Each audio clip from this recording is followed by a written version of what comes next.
Okay.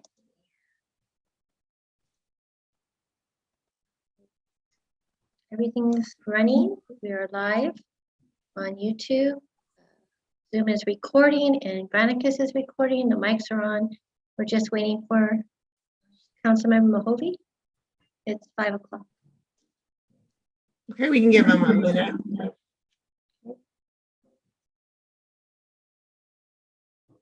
I wonder if he has gotten onto just the closed session link.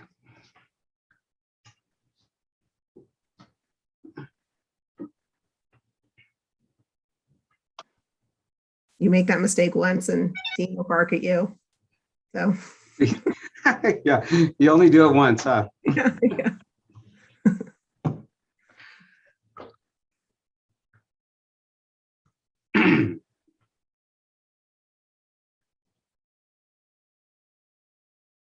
Well, it was a beautiful day to fly into Bishop. I will tell you that. You could see stunning, gorgeous half dome, the minarets. It's beautiful.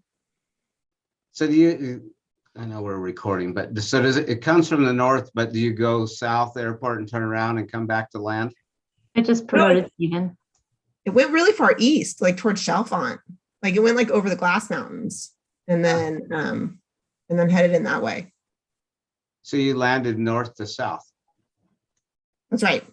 Oh, Yeah, even interesting. if you're coming from LA, you end Oh, up you did. going all the way by like Mono Lake before turning in. And I think the main reason is because of the Air Force Base. And Oh. so you have to avoid everything to the east side, which is also why when we go to fly to Denver, go way north to Montgomery Pass and then basically follow Highway 6.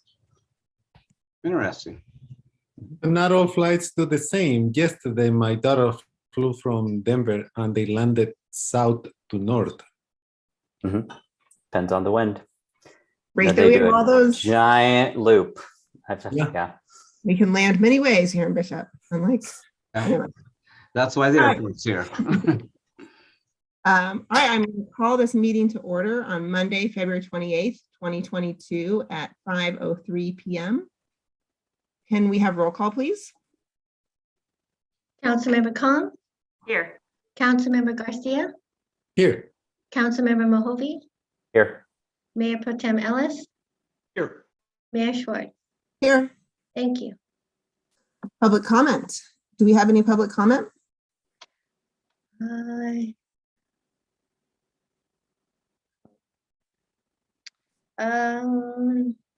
Not for the closed session. We'll have one for our open session. Okay.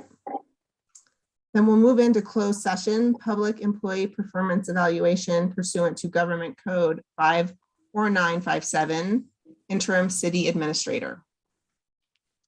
See you all at closed session. Okay.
Thank you, Father Lemons, for joining us tonight.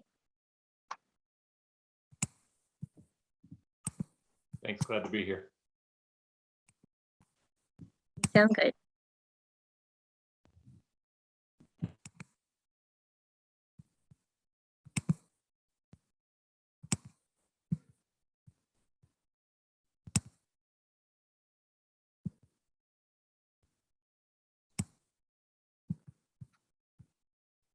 Okay, the mics are on.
Mics are on. It's 6 o'clock.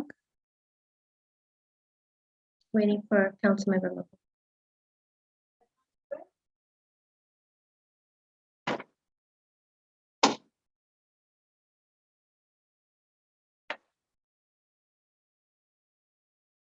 City Station is now live.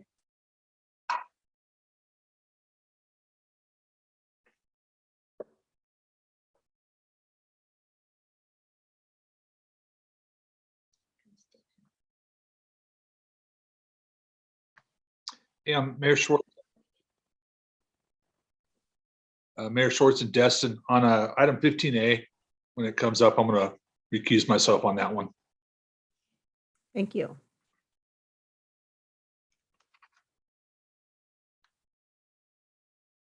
Robin, are we ready?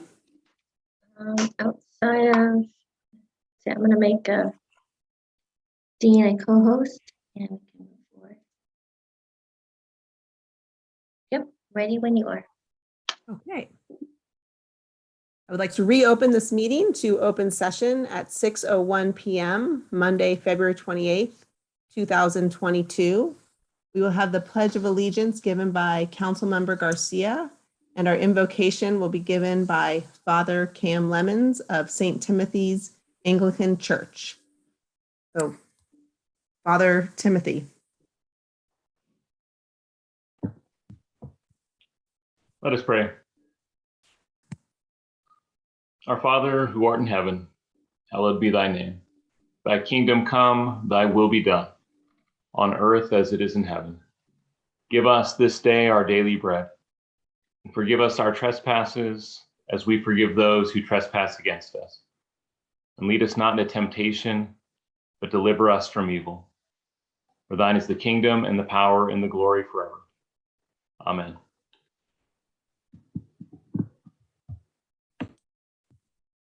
Would everyone please stand and join me in the Pledge of Allegiance? I pledge allegiance to the flag of the United States of America and to the republic for which it stands, one nation, under God, indivisible, with liberty and justice for all.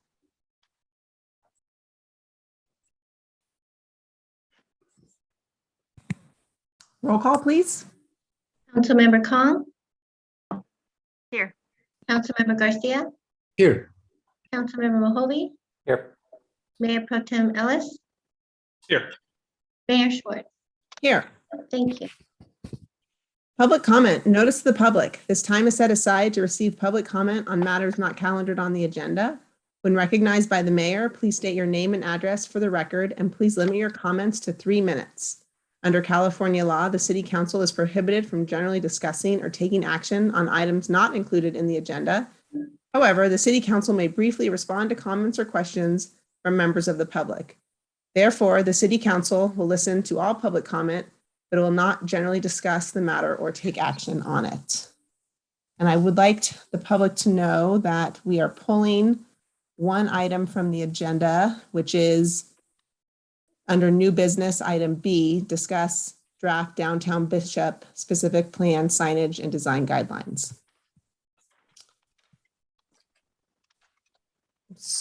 And there was nothing to report on closed session.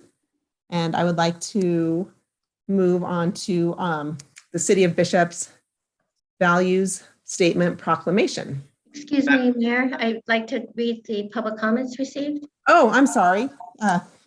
Thanks, Yeah, Robin. no worries. So we received one email in our public comment email from a Fred Carlton. It reads, "Dear Council, time to meet in person again, or if you choose to meet online, the public should know the identity of everyone on the call, not just the handful of counselors and staffers and those promoted to speak. And those people attending should be allowed to communicate with one another as they would be able to do in a live setting. Thank you, Fred Carlton." I don't see any raised hands. Jenny, can you confirm? There are no raised hands. There are no further comments. Okay, thank you. Thanks for, sorry for missing that. Moving on to proclamations, the value statement proclamation. The council will read the City of Bishop's value statement proclamation. Thank you. Going to begin. Bishop City Council Proclamation, City of Bishop Value Statement.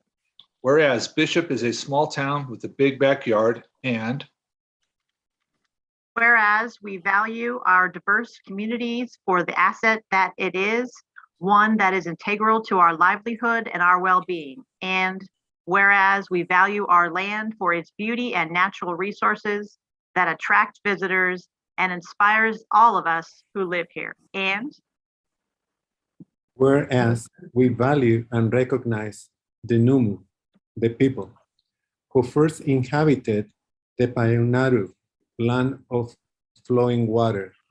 And whereas we are welcoming of all people, regardless of their race, ethnicity, national origin, religion, gender, age, sexual orientation, gender identity, culture, and abilities. And Whereas we value treating all people with dignity and respect.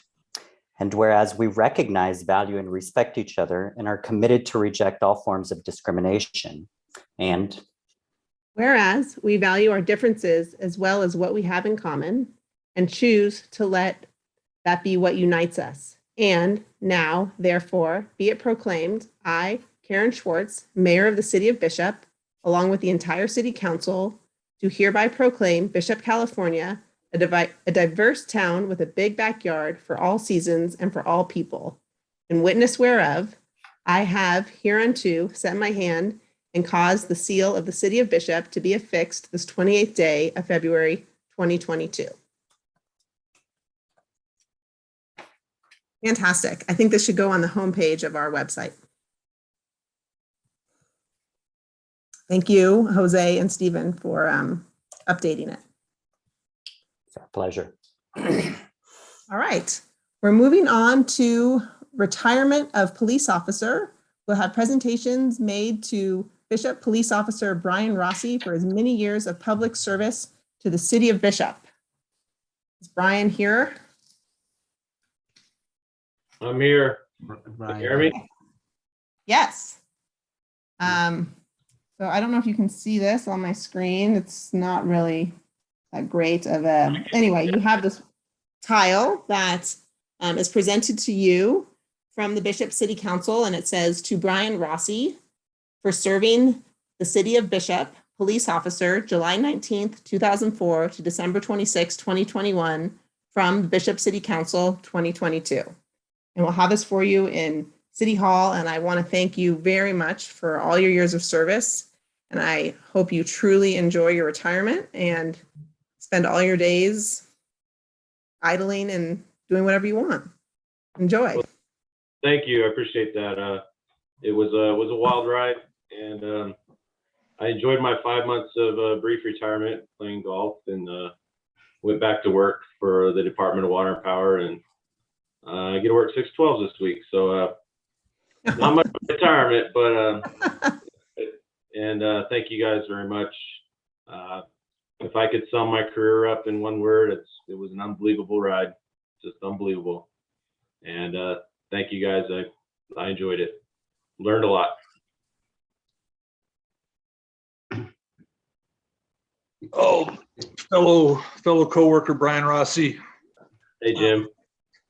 I don't get to see your pretty face there. I know But, it didn't come up, I guess. I don't know. Was I supposed to? I have no idea. My computer hates me too. Yeah, the Zoom stuff, it says start my video, but then it would fail. All right. So I'm not good at any of the Zoom stuff. Well, hey, Brian, I want to congratulate you on your 5 years or your 5 months of retirement also, and welcome you to the new team. But I'm presenting you with the City of Bishop commemorative coin right there. Very nice. Thank you. And I guess I'll just take it to work and bring it to you one of these days. But want to wish you nothing but the best. It was a pleasure working with you for all those years, and you did a great job for the citizens of Bishop. And on behalf of the citizens of Bishop and the City Council, I want to thank you for your service. I know there was some ups and downs in there, and got to see stuff you probably wish you didn't get to see, but you did an amazing job. And truly thank you for everything you guys did, that you did, and for what you did with the team. So thank you, Brian. Thank you, Jim. I can tell you one thing, that waking up at 3:30 is a lot easier than staying up till 3:30. I don't miss graveyards. Oh, and you get holidays off. Kind of weird. You'll get used to it. Yeah. All right. Well, thank you guys. All right. Thank you. Thank you, Brian. Thanks. Thank you, Brian. Thanks. Moving on to the Eastern Sierra Transit Authority ESTA annual report presented by ESTA Executive Director Phil Morris. Hi, Phil. Hi, council members. Yeah, so the annual report is included in your packet, and it seems like a long time ago now, only because our financial books just closed. So everything got wrapped up here last month. And not going to read the report, but it showed a good year overall. You notice that our ridership was down about 57% last year. You should know it's up to 20% down now, so it's we're trending in the right direction. And yeah, the fare box recovery and the ridership is something we need to keep an eye on, but it is improving month by month. And we didn't run Reds Meadow that year, so revenue and expenses were down. That accounts for some of those numbers. And does anybody have any questions about the report or comments for me? Do you anticipate a robust Reds Meadow this summer? Started our recruitment, and we're doing things we've never done before. We're creating a mailer. Somehow we lost you. We can't Oh, hear really? you. Oh, now we Hello? can hear you. Yeah, now we Okay. can hear you. I need to project is what I need to do. Okay. So yeah, we're just starting our recruitment for Reds right now, and we're doing a lot of new things, mailers to all the post office boxes in the town of Mammoth Lakes. And you know, we just got a big boost.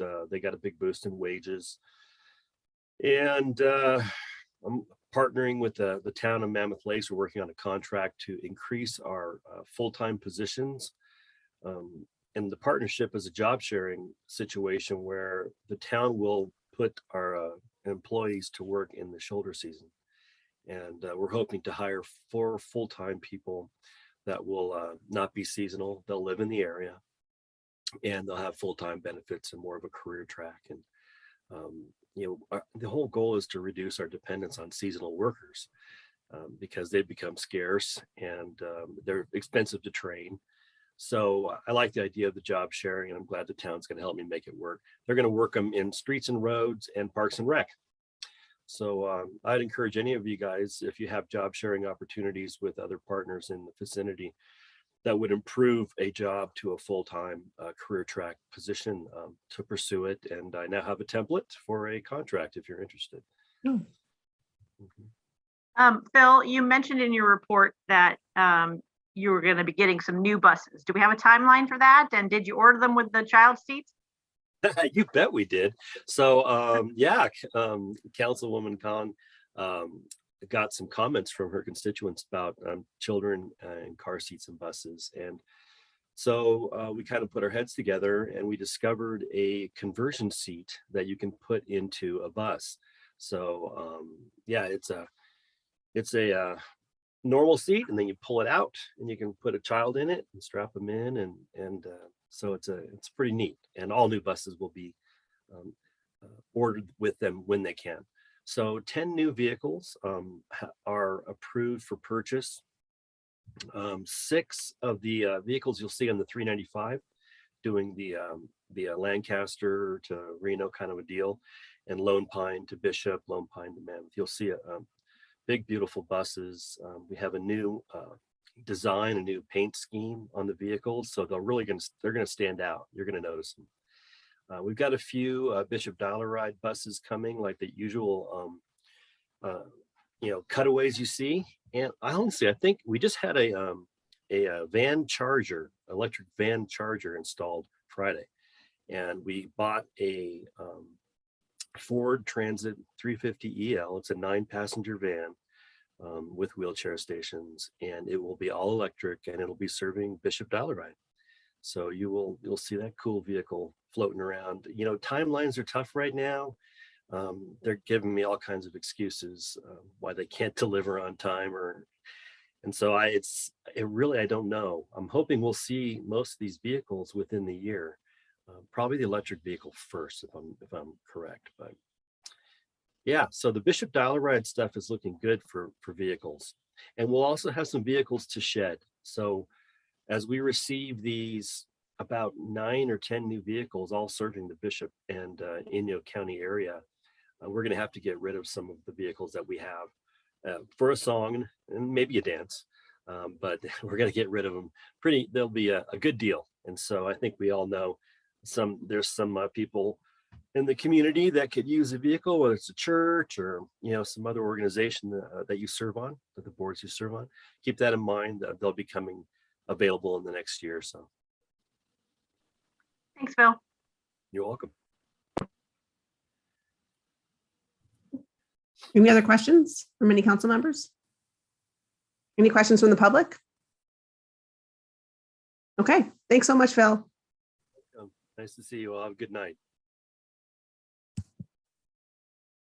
Okay, we're going to move on to the input on community resilience for critical electric infrastructure from the threat of wildfire due to climate change, presented by High Sierra Energy Foundation Executive Director Pam Bold.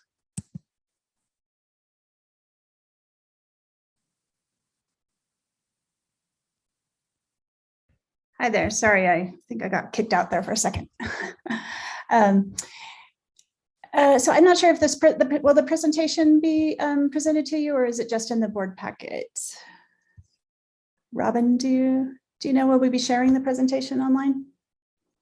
Sure. If you're ready to share it, otherwise, Jenny Rodrigues might be able to share that with everyone. Yeah, I'll go ahead and share it. Okay, thank you, Jenny. Thank you. So good evening, council members. I am Pam Bold, the Executive Director of the High Sierra Energy Foundation, and thank you for allowing me to address you and your constituents tonight. I'll just go ahead and get started as we're getting that up, but as a brief overview of the foundation, we are a nonprofit organization that was founded in 2005 to promote the culture of energy efficiency and sustainability in the Eastern Sierra. We've partnered on local government partnerships, and we are recipients of DWP and Southern California Edison outreach grants. We work with the SoCal Public Agency program and are currently doing some energy analysis for the wastewater treatment plant and Eastern Sierra community service districts on that program. We implement the Eastern Sierra Green Business Program in Mono and Inyo counties. We've recently been administering a CDFA Healthy Stores refrigeration grant to put low greenhouse climate refrigerant into stores that can then provide local produce. We do youth education and then community initiatives. And currently we're working on trying to get the SBDC to be an energy efficiency demo site. So my purpose tonight is the objective is to get input on Southern California Edison's climate adaptation measures to protect critical infrastructure from wildfire risk due to climate change. This initiative was determined to by the CPUC to get input from disadvantaged vulnerable communities. And that requires energy utilities to lead a process of community engagement with these communities as they develop their assessments due to climate change impacts and the impacts on critical electric infrastructure. Go to the next slide, please. So the High Sierra Energy Foundation was chosen to be part of Edison's Climate Resilience Leadership Group. And so the map here shows the map highlighting the disadvantaged community. And you'll see, so Bishop in the blue that's determined by household income of less than 60% of the state median. And then it kind of looks purple there. That is for the Bishop Paiute tribe. All tribal regions in the state are included in this disadvantaged vulnerable definition. Next slide, please.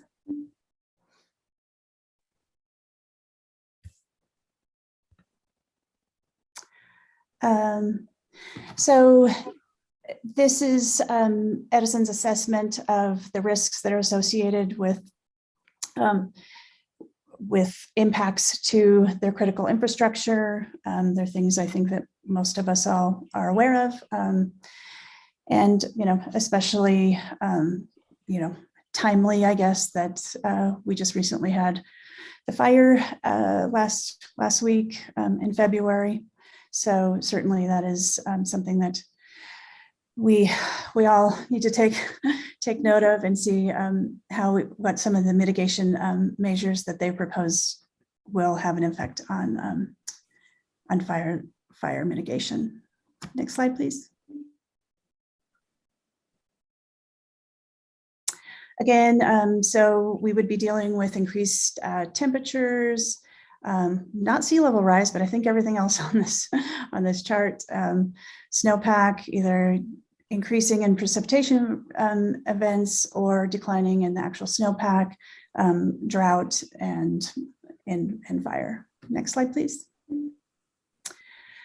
So some of the climate impacts that we would be concerned about in this region, certainly wildfire, heat, the number of heat days, and it may just be a slower or longer response time to shutoffs or critical infrastructure failure due to our remote region. Next slide, please. The new normal. I think we all kind of dislike hearing that. Next slide. So current condition for Inyo County for droughts, you'll see that we're in the 0 to 25%, which obviously could have an impact on our wildfire risks. Next slide. So these are all of the sections that could potentially be impacted of the whole electric grid. We will be focusing more just on the transmission lines and actual getting the energy to people's homes. Next slide, please.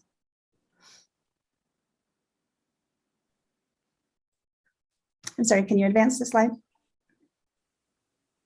So we are being asked to provide community members a short form survey that you will get the link to. It's actually at the very end. It's It's a quick 2 to 3 minute survey that talks about the different mitigation proposals and their potential impacts. So this is the short form. Can you go to the next slide, please? There's a long form that you can please input as much further information from environmental to burden on the community, and even if there is any potential public amenities that you think may exist in this in their efforts. Next slide, please. And this is another one. So really, we have just been focused on Bishop, but if people are in other areas of either Inyo or Mono counties, they certainly can also fill out the survey as well that talks about how resilient you think that we are to electric outages. Next slide. So the survey links, I'll just feed all of you to that. It's Linktree, and please note tr.ee/High Sierra Energy. Both short form, fill-in form, and Spanish forms are on, surveys are on that. And sorry, I'm getting to you a little bit late just with your schedule. Actually, I can extend the survey deadline to March 4th. And we just have our final report that we have to send back to Edison on the 8th. So if you could take the time and push it out to any of your constituents, we would greatly appreciate that. Thank you.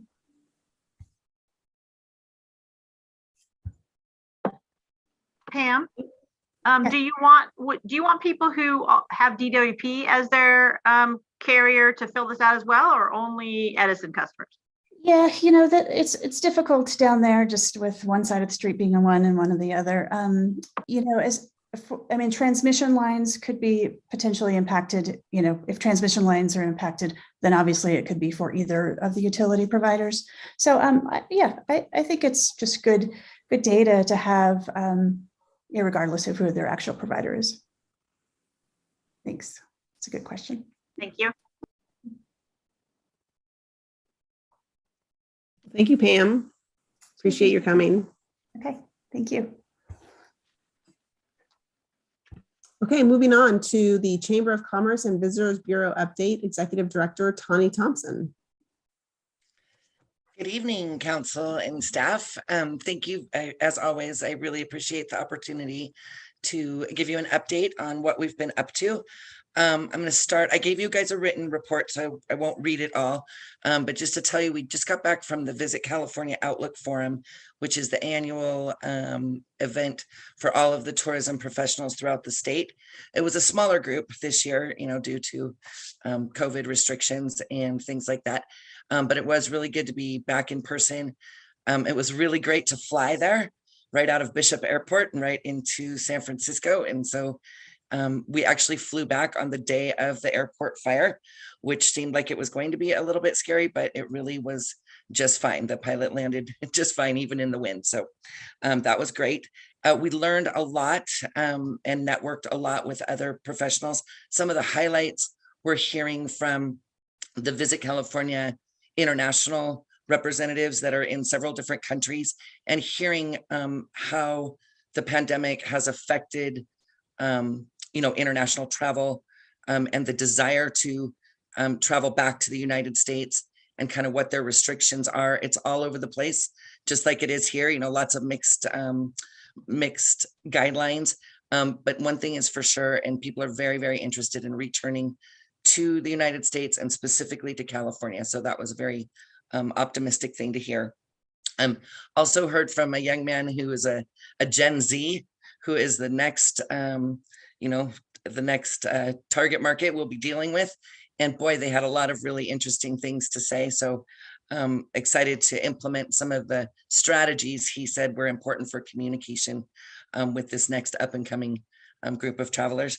And then also the really great Visit California co-op programs that we'll be working with them coming soon. So that was really great. And like I said, good to be back amongst all the tourism professionals as we are starting to lead the economic recovery for our regions. So it was cool. We hit a couple of social media milestones. We are now over 50,000 Facebook followers for Visit Bishop and more than 30,000 Instagram followers for Visit Bishop, which is pretty big deal since, 6 years ago, we didn't have an Instagram account or a Facebook account. So steady growth and it keeps on going. So that's really great. The Trout Rodeo was this last weekend. It was the first ever event that was 2 years in the planning because it got postponed a couple of times. They had somewhere between 40 and 50 folks register for that. And it was a 100% catch and release event. And we're sure that it'll grow in the future. It's never going to become, like 5,000 people here, like Mule Days or something like that. But it is an important group. And it also highlights that we have year-round fishing opportunities here. As part of it, we were able to host Bob Summerow, who is the OAC Outdoor Writers Association of California president and a well-published travel writer. So we were able to host him for the event. So lots of good press coming from that. Blake Jones Trout Derby is right around the corner. That's next Saturday, the 12th. All of the planning is going along just fine. And we are, again, really happy to be able to be back and having a live event. So that's good. Fish planting has been going well. We worked with Wright's Rainbows to stock in February, just before the President's Day holiday. And then we'll have another load coming ahead of Blake Jones. Visitor Center, last month I reported to you that things had been pretty slow. Things are definitely picking up. The President's Day holiday was very busy, and requests for our visitor guides that are coming in via email and through the website are very solid. We mailed or emailed close to 200 visitor guides in February. So I think that's really good. People are still planning their future visits. And we're getting lots and lots of questions about an extended schedule for the air service. Every day we're getting anywhere from 3 to 10 inquiries for people that are trying to plan summer trips. So I have passed that information up the ladder to those that are working on the negotiations for getting that. So we are, fingers crossed, hopeful they'll make an announcement very soon about what the summer schedule is going to look like. Hotel statistics, January occupancy was the highest since we've started keeping track. So that obviously makes me happy. It's still 61%, so there's lots of room for continued improvement there. But we were in the 40s and 50s before we were able to start our real marketing efforts. So, and we've been focused on November through May. So when we hear that January is good, we're very, very pleased with that. February, so far, I only have a report through last Wednesday, and it's about 65%, which is very close to what we were pre-pandemic in 2019. So do you guys have any questions about the visitor side of things, or I can give you a quick chamber report too? Are you guys going to start a Snapchat account now? Maybe. We actually started one a while ago and we didn't get much traction with it. Or TikTok. You need a TikTok. TikTok is the next one that's really quite popular. And we did attend some sessions at Visit California about how to use TikTok to promote your destination. It's a whole new world for us, but yeah, we're talking with the social team about it and deciding. You should go talk to the high school kids. They could help you out. Right. Well, yeah, they're masters for sure. And when we're talking about the Gen Zs, we have to be able to communicate on their platforms.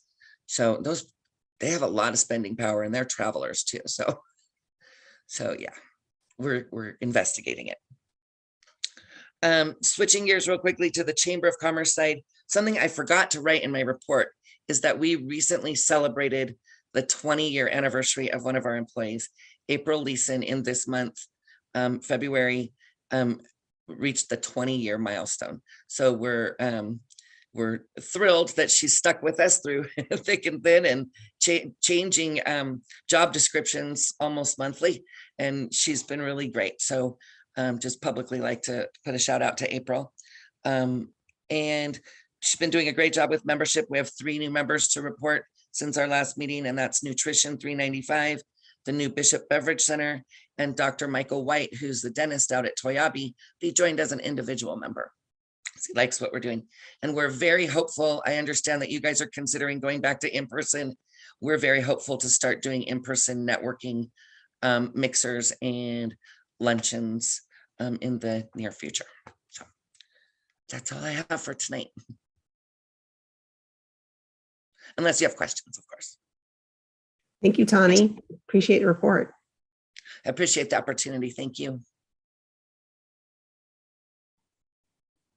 Okay, moving on to department reports. We're going to have a report from Fire Chief Joe Dell, since he was dealing with the airport fire and didn't write a report. And then if any of us have questions about the written reports, we can ask questions after Chief Dell's report. It's all you, Chief. Good evening, Mayor, Council. How am I coming through? Sound great. Tawny, I would like to fly out on April 26th. So if you can make that happen, I'm not sure that's in the summer schedule, but so I guess the big news on the fire department side is the airport fire. Came in total for 4,136 acres. Started right around Artesia number 2 there and made a 15-mile run down to Big Pine in a little less than 18 hours. You know, I was actually out of town. I was up in Mammoth with the ski team, and I got a call from Pat, and he said, man, this thing's already 30 acres, looking to easily go 500.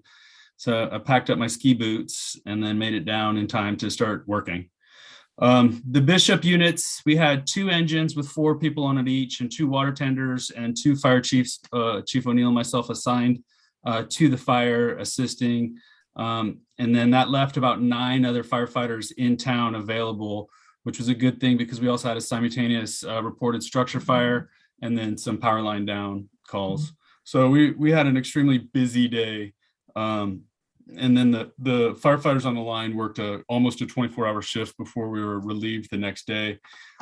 For the first 12 hours until about, well, I guess about 1 o'clock in the morning is when we started receiving some resources from Southern California. But it was all the local fire departments. There was, you know, DWP was there.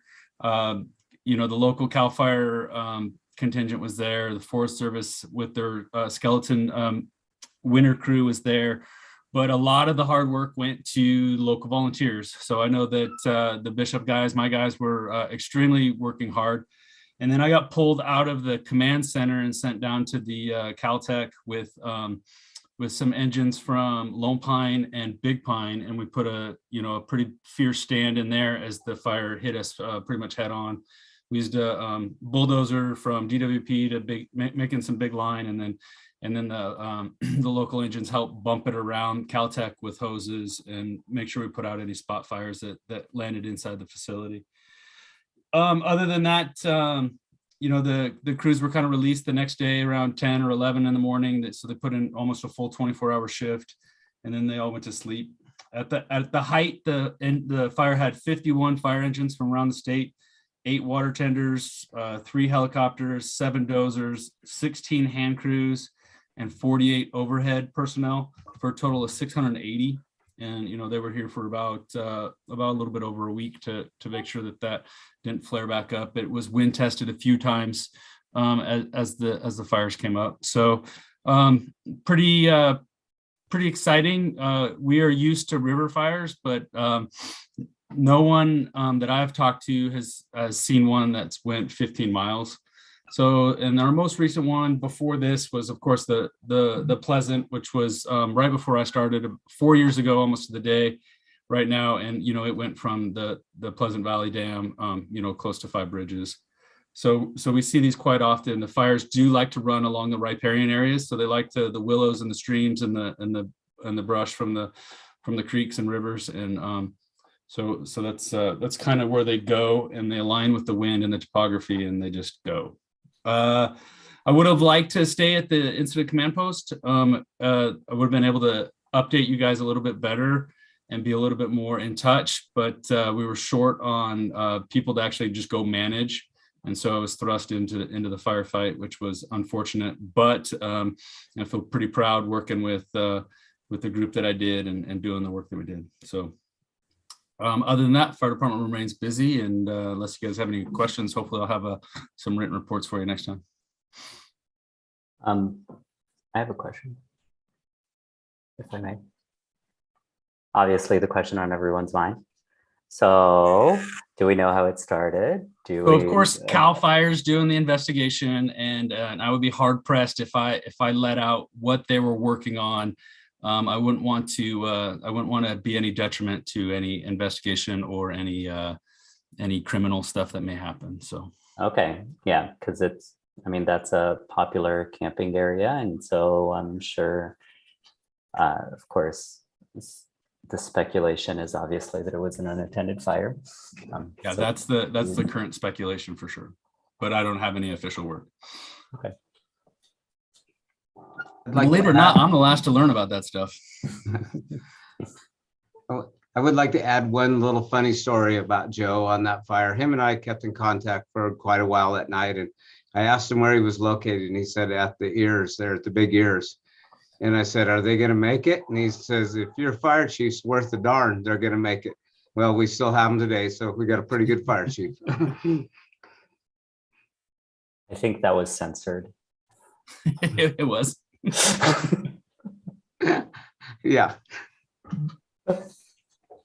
Well, thanks your whole crew, Joe. That was, yeah, it was pretty scary for quite a while. I know, obviously, as somebody who worked at the observatory, I've spent a lot of time at that spot, and I have some really close friends at White Mountain Research who ended up having to be evacuated, and it was pretty scary for quite a while. So, Well, it's really disconcerting because we all ended up with evacuation notices, and it wasn't quite clear exactly where we're going and what exactly was happening. And then later in the night, when Big Pine started getting evacuation notices, so that's definitely something that hopefully we'll be able to work with the team and the county to kind of tighten up what exactly needs to happen and what those look like. So, it did have, if it would have crossed the 168, it did have the chance to hit into Big Pine because, as the trees, the way the configuration of the topography and that kind of runs up into that east side of the town. So.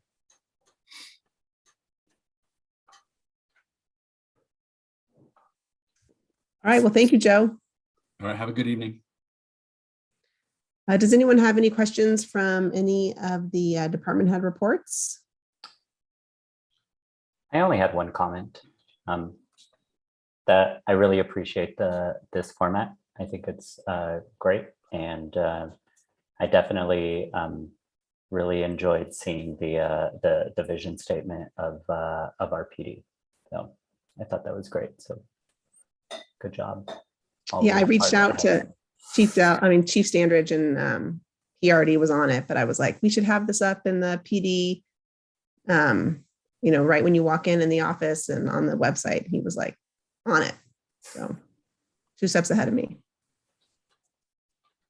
If I would or could, I would like to add just that in the Public Works report, the trunk line was such an important project. We hadn't started in January, so it was not on the report. But I would like to say that the work has been completed up to and through the canal. They'll be in the street at Dana Clark and First for probably 2 more weeks, and they think they'll be completely done, and the canal, everything will be back to normal again, and we'll have a brand new trunk line. So that it was important for everyone to know about that project. And lastly, one quick update. Our AV company who's doing the upgrades in the council chambers said they have all their parts now in hand, and will do the work between the 15th and the 27th of March.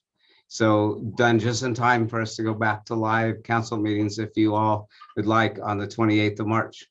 So I think that's exciting news. Yeah, we thought it was June. That's great news, actually. All right, great. Any other questions from anyone? I have a comment, Karen. Sure. I would like to propose that the value statement and the mission for the police department, we translate that into Spanish and Paiute. And we have all 3 of them side by side posted on the wall as you enter City Hall and the police department. And in our website and everywhere. But I think we should do that. I like it. Yeah, so we did get the previous value statement translated into Paiute, so I can reach out to our contacts there who did it. And I will volunteer to do the translation in Spanish. Okay, moving on to the consent calendar. Notice to the public, all matters under the consent calendar are considered routine by the city and will be acted on by one motion. Anyone have any comments on the consent calendar? Any public comment? I do not see any public comments in our public comment email, and I do not see any raised hands. Jenny, can you confirm? There are no raised hands. Thank I'll you. move that we approve the consent calendar as is. I'll second that. Okay, we have first and a second. Call for a vote. Councilmember Khan, Yes. Councilmember Garcia, Yes. Councilmember Mohovi, Yes. Mayor Pro Tem Ellis, Yes. Mayor Schwartz. Yes. Thank you. Motion passes 5-0. Okay, moving on to new business. License agreement number 889, Lagoon Street Materials Pit with Los Angeles Department of Water and Power, LADWP. Council consideration to approve license agreement number 889 with LADWP and the annual expenditure of $618, including an annual increase not to exceed 103% of the annual fee paid for a period of 5 years. Public Works. Yes. All right. Mr. Deshawn? Oh, sorry. Jim, you're going to recuse yourself. Yeah, I work for DWP. I'm going to recuse myself from this discussion. So here I go.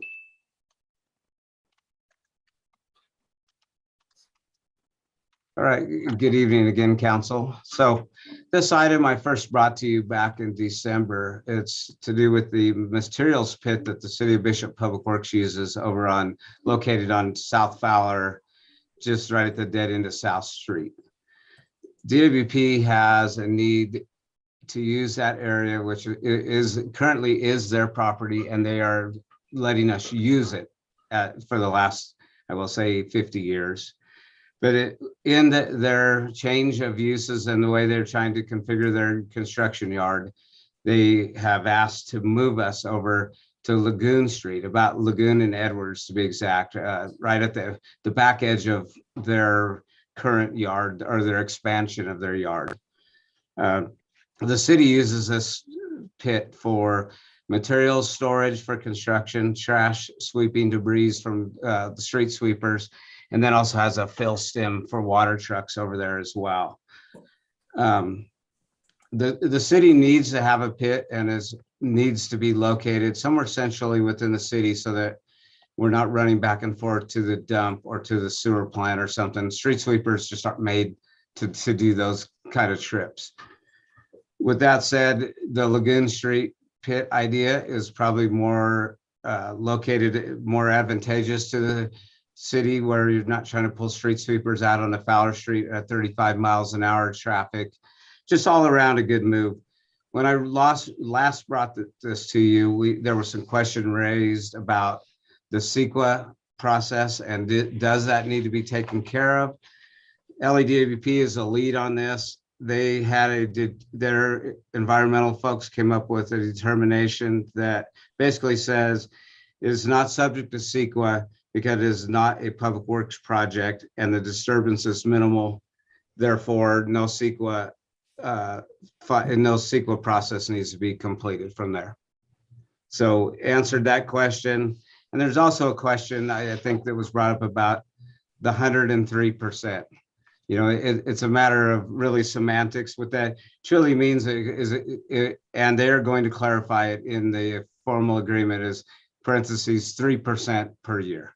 So it's 100% plus 3% is the max they can raise it.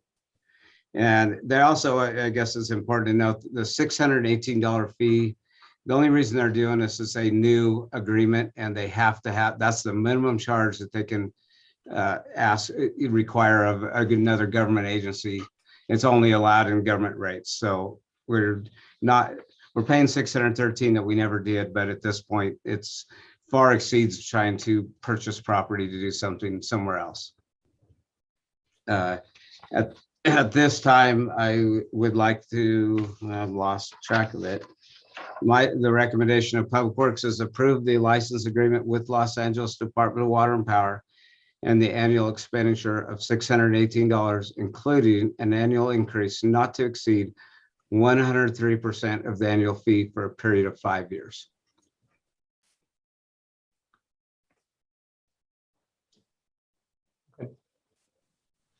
Looks good to me. I mean, I think it's great that they gave us an alternate space and we don't have to go to the, sewer ponds. And I think it's, they're being good neighbors, allowing us to use this. So I appreciate them and I think it works for us and I like the price.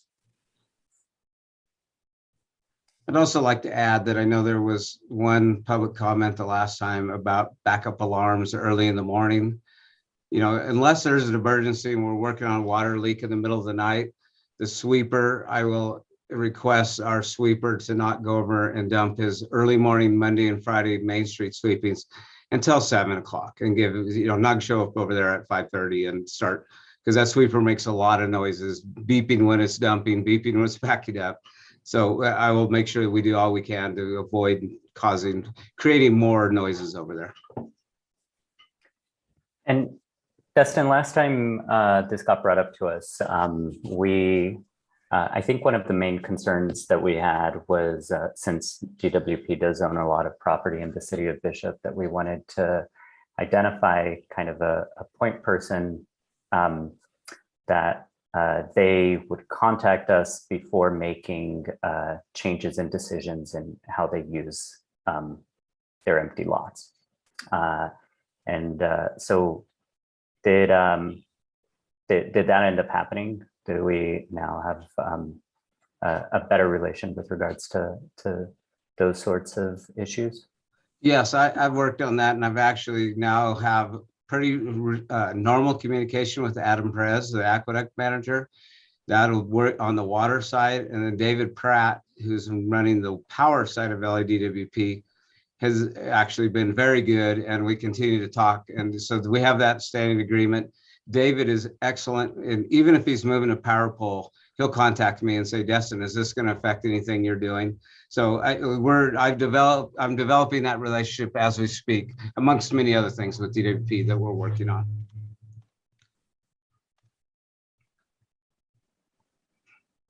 Any other questions from the council? Any public comment? There are no public comments in our public comment email, and I do not see any raised hands. Jenny, can you confirm? There are no raised hands. Thank you.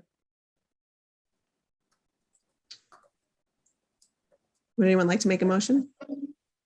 I'll make a motion to approve the contract with the modification that Destin pointed out about the 3% increase per year.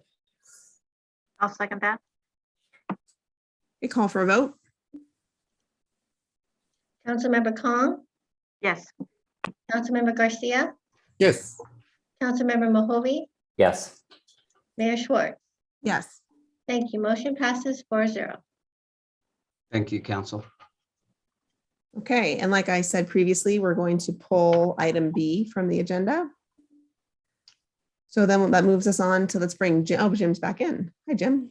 Let's bring us back to future agenda items. Does anyone have any future agenda items? Okay. Yep. I'd like to ask Destin if he has on his list of future agenda items the idea of partnering with homeowners to build sidewalks. Yes, and that'll be a definitely in the realm of the conversation at strategic planning next week. Oh, okay, sounds good. Thank you. You're welcome. Could I add, I'm not sure if this is proper, Dean, for me to interject an item here, but I think everyone is aware of the situation with IMACA.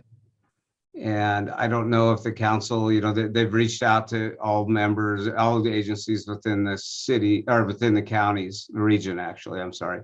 And the potential discussion of if we can or are able to fund anything or makes any contribution to that organization. I would at least wonder if you guys would like to entertain the idea of having an item just talk about that. Sounds good to me.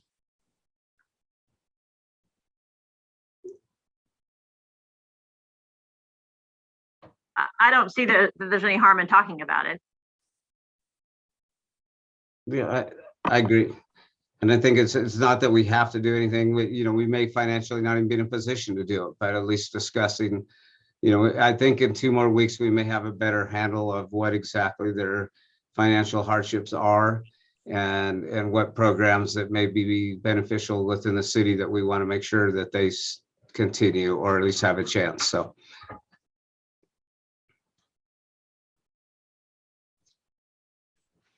So majority just nodded. Everyone's okay with bringing that back as a future discussion item?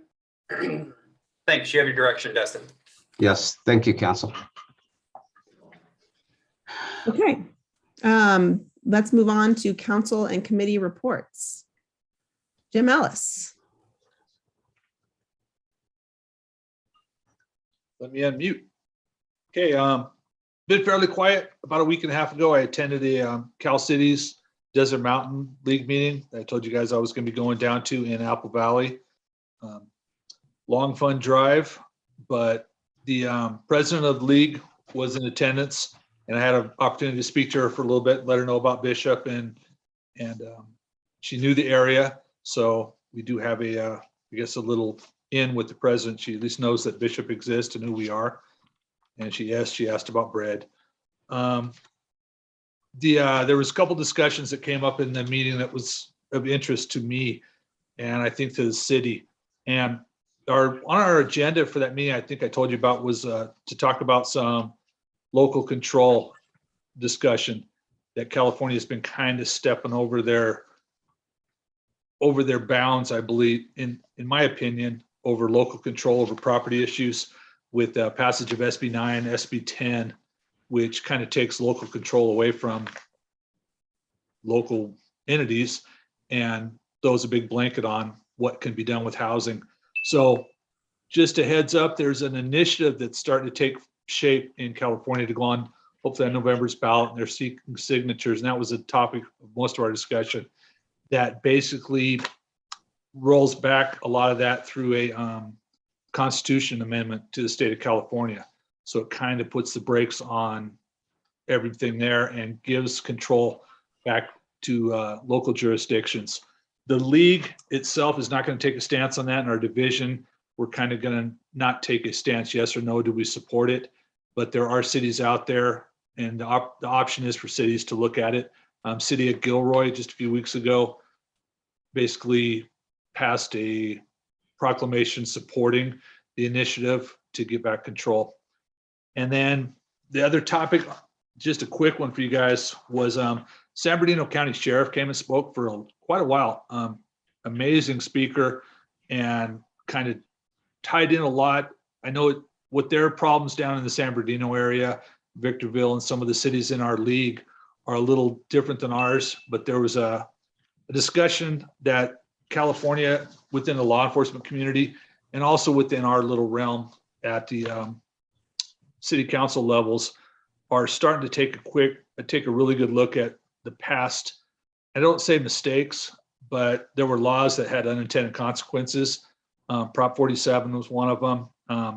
Prop 64 with the marijuana initiative, there was some stuff that's come out of that, although the voters approved it, but especially in San Bernardino County, we don't have the problem so much up here, but because we have property issues, don't have the property, but you're seeing tremendous illegal grows that, because the way the law had some loopholes in it, are basically misdemeanors, and they really can't do a whole lot about it. So just heads up, there is discussion happening within Sacramento and within the communities surrounding us on kind of stopping and taking a look at some of the laws.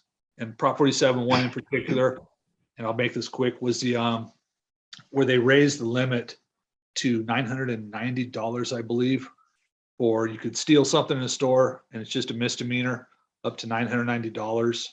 And it's kind of created, that's where you're seeing in the cities. We haven't seen it here, thank God.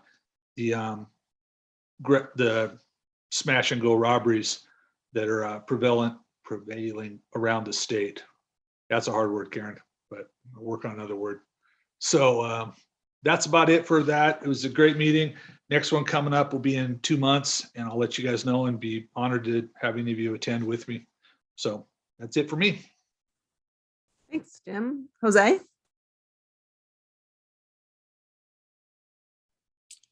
Last week I attended the LTC meeting. Was a fairly, along with Steven, both of us were there. Short meeting, nothing outstanding to report. We had report from ESTA, from Caltrans. Probably the big news, we have new officers elected. Celeste Berg is the chair and Doug Thompson is the vice chair.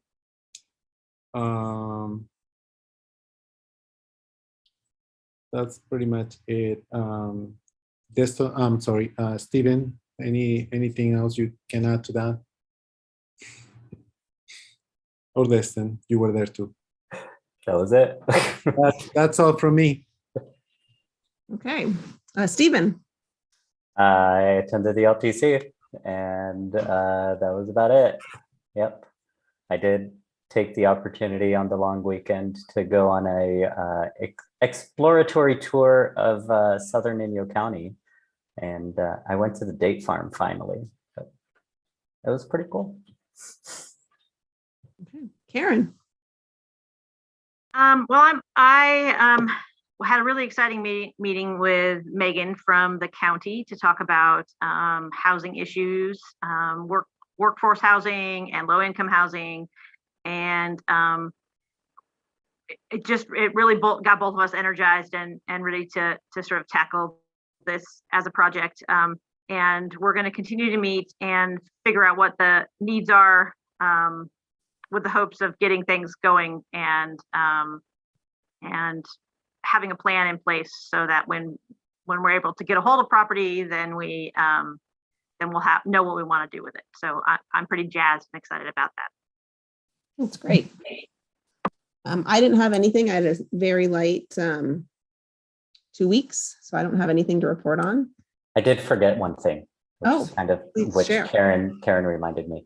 So if you remember last year, we sent a letter to the city of Los Angeles asking for a point of contact, basically spelling out a case, how we have been doing a lot of what's been asked on our end in installing the North Sierra Highway water line and doing a lot of things within our power to get them to a position to release property for housing. And in particular, we asked for clarification on 3 particular items with regards to Surplus Land Act, who should be the main contact in the city of LA, and what, if anything, we can do to help move that process along. And I did end up getting a call from Mayor Garcetti's office, and made sure to have Dustin there for that. And they are drafting a response, and it was a really positive call, and they wanted to let us know that they hadn't forgotten about us, and we were able to bring up specific points that they're going to check with their lawyers to see as they're drafting the response on how we can move things forward to address those issues. So. Great, that's exciting news.